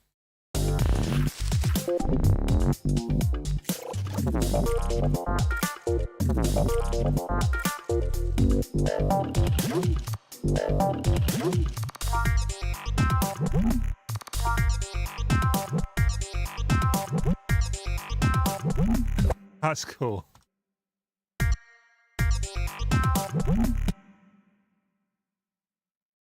Oh, it could have been the free Echo Boy plugin, actually. Yeah, that's a good point.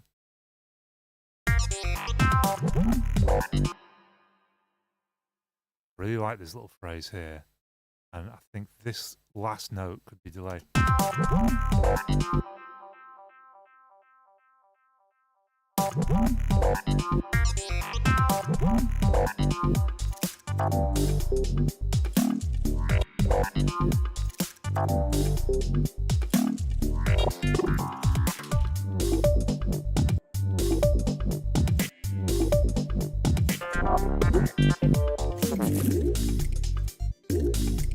This has got this one has got some real cool sounds in.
That, you see, that I think is potentially cool enough to be a repeated motif.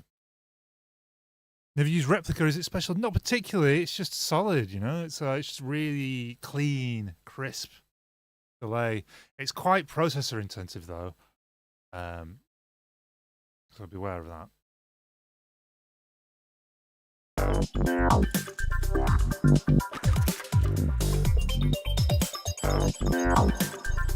And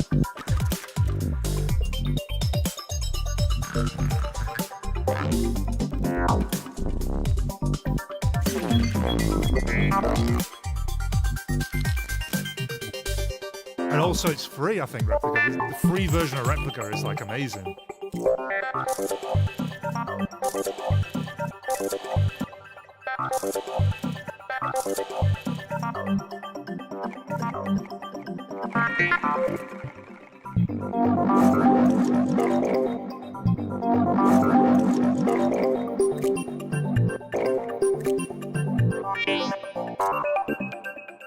Cluster delay and color copy am I go to? Cluster delay sounds interesting. That's something that has kind of like delay swarms or something.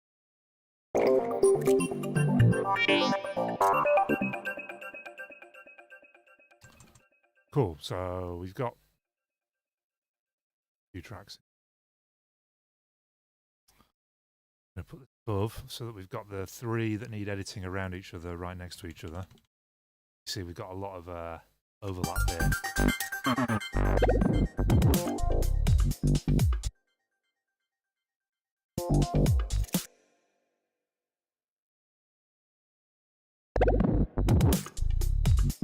Tape delay from minimal audio. Nice.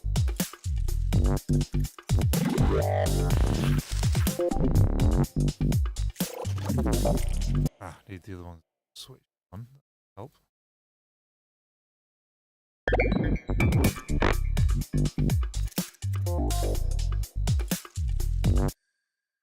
You should definitely try Replica. It's free, so there's no reason not to.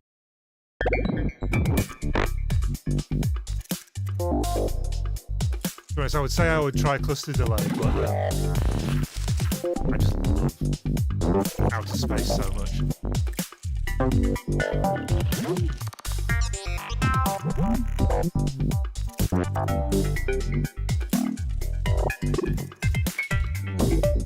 Magic delay is a must-try for Psytrance. Interesting. Has anyone ever used sound particles? Which is not exactly a delay. It's like a swarm. You put a sound into it, and it will create like like tons of multiple instances, and then like move them around virtual space. So you can create kind of like like these crazy kind of granular sound swarms. It's really cool. There is a free version of it as well, a free standalone version. But I think the VST version you have to pay for.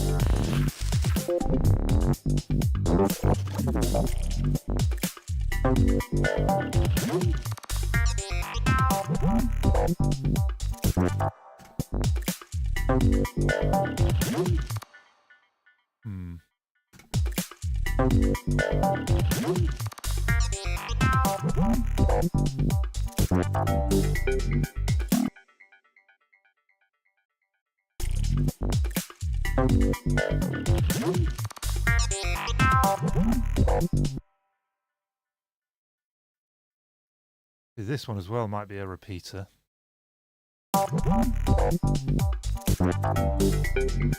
Yeah, I'm thinking maybe at the beginning, like...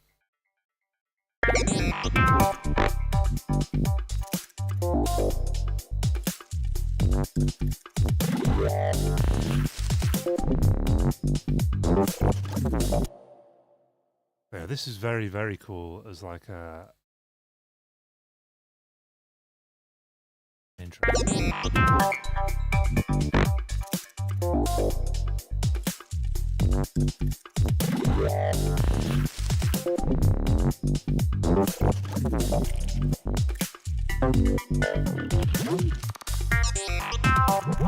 I mean, GRM Tools Atelier.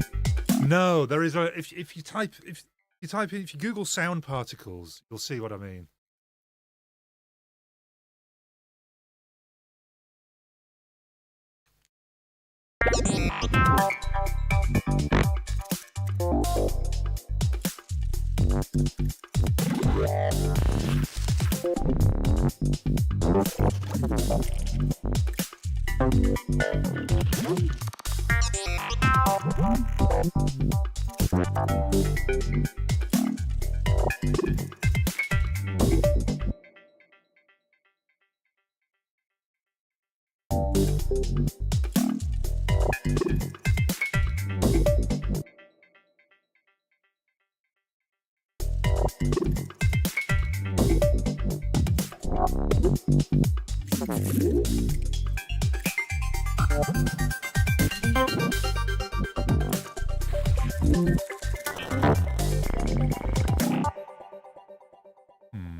Well, swapping these two round. I think I like that one as the ending a bit better.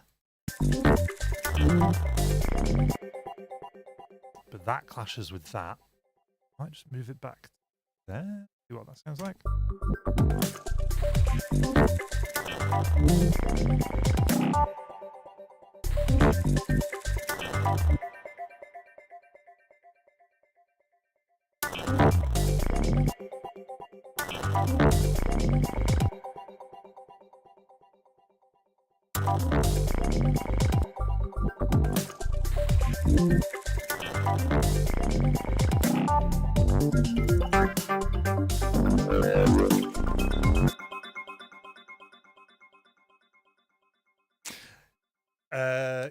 Well, it can be binaural. It works really cool if you're listening to headphones, sound particles. But yeah, I guess it creates, even in mono, it would create, talking about kind of like bass effect and panning and stuff like. There's just like spatial. Yeah, it's just got like all these kind of like algorithms for working out how things sound when they're above and below, left and right, and it can create like 100 instances of the sound that you want and place it all over the place. It's just like I've barely scratched the surface of that of sound particles, to be honest. Crazy plugin. I've seen people create like insane effects. I think they use it in like, film sound design a lot when you want to actually create swarms of like spaceships or bugs or whatever.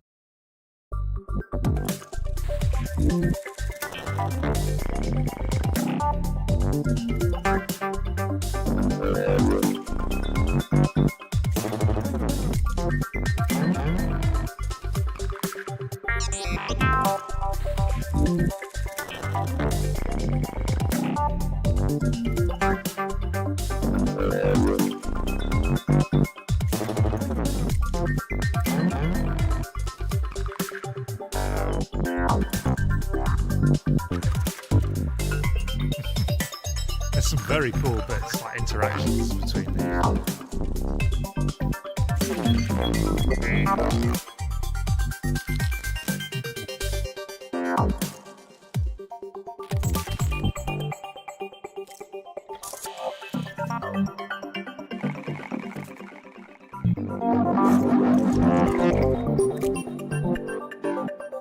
And I'm loving this little breakdown section here. Some very like just nice sounds.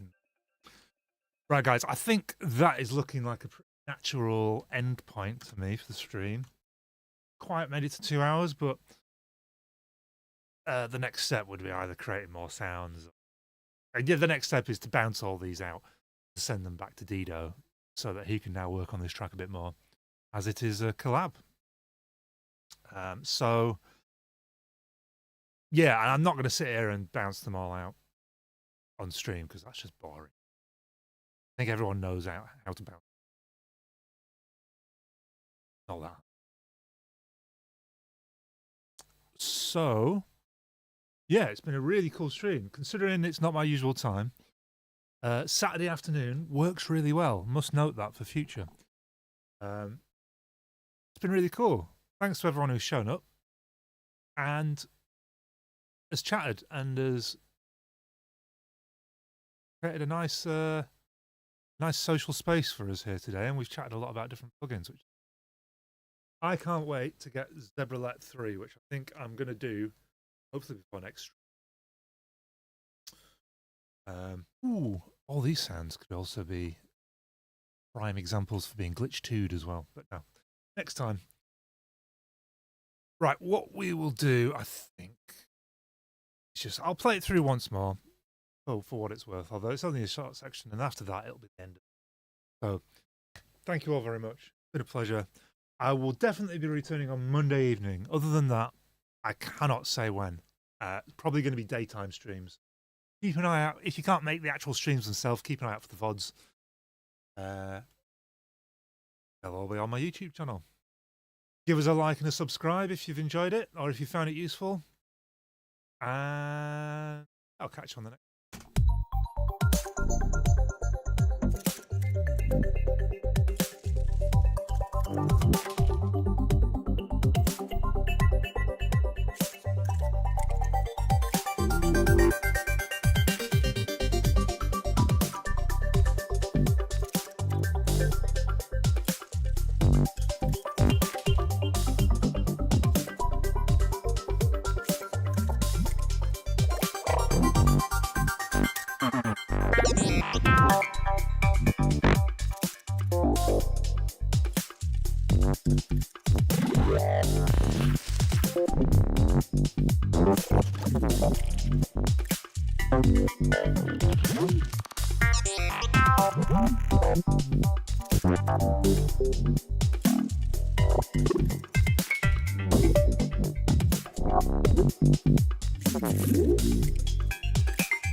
Thanks, guys. You guys are legends. Love you all. I'll catch you next time.